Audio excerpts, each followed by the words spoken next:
ছাত্র শিবির একজন সন্তানের একজন শিক্ষার্থীর জীবন গড়ার ক্ষেত্রে সবচেয়ে ভালো ভূমিকা পালন করে এবং সঠিক দিক নির্দেশনা দেয়। একটা মানুষের জীবনের যে উদ্দেশ্য, আল্লাহ তাআলা বলেছেন যে কু আনফুসাকুম ওয়া আহলিকুম নারা, যে তোমরা নিজে বাঁচাও এবং তোমার পরিবার পরিজনকে বাঁচাও।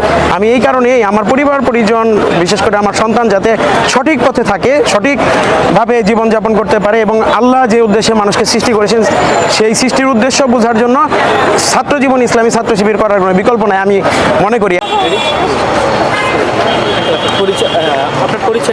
আচ্ছা, আমি আমিনুদ্দিন খান সুমন। আমি ব্যক্তিগত জীবনে শিক্ষকতা করি এবং আমার বাড়ি সাভার। আমি এখানে গ্রিন রোডে আমার ছেলে ম্যাপল লিফ ইন্টারন্যাশনাল স্কুলে 8ম শ্রেণীতে পড়ে। আমরা দেখতে পাচ্ছি আপনি ছাত্র শিবিরের সমর্থক পূরণ করিয়েছেন, আপনি একজন বাবা হয়ে।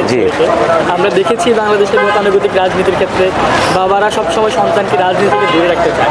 আপনি কেন আপনার ছেলেকে এত অল্প বয়সে এখানে শিবিরের সমর্থক পূরণ করাচ্ছেন? আমি মনে করি যে ইসলামী ছাত্র শিবির একজন সন্তানের একজন শিক্ষার্থীর জীবন গড়ার ক্ষেত্রে সবচেয়ে ভালো ভূমিকা পালন করে এবং সঠিক দিক নির্দেশনা দেয়। একটা মানুষের জীবনের যে উদ্দেশ্য, আল্লাহ তাআলা বলেছেন যে কু আনফুসাকুম ওয়া আহলিকুম নারা, যে তোমরা নিজে বাঁচাও এবং তোমার পরিবার পরিজনকে বাঁচাও।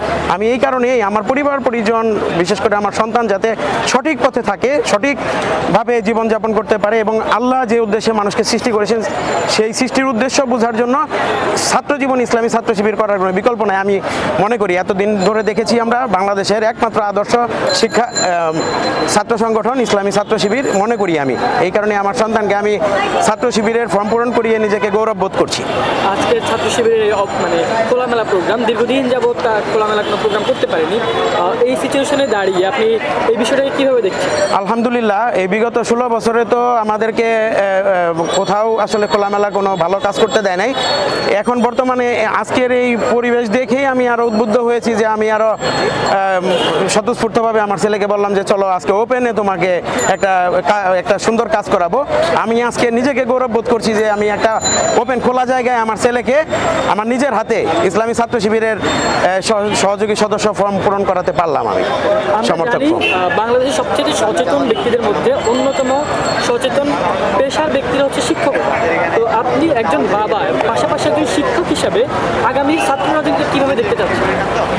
আমি মনে করি যে বাংলাদেশে ছাত্র রাজনীতি থাকবে, ছাত্রদের অধিকার নিয়ে কথা বলার জন্য প্ল্যাটফর্ম অবশ্যই থাকা প্রয়োজন, তবে সেটা থাকতে হবে সম্পূর্ণ আদর্শের ভিত্তিতে।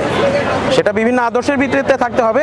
লেজুর ভিত্তি, যেমন বাংলাদেশে যে লেজুর ভিত্তি ছাত্র রাজনীতি আমরা গত সময়ে দেখেছি যে সরকারের লেজুর ভিত্তি করতে যেয়ে তারা লেখাপড়া তো ভুলেই গেছে, টেন্ডারবাজি চাঁদাবাজিতে লিপ্ত হয়েছে।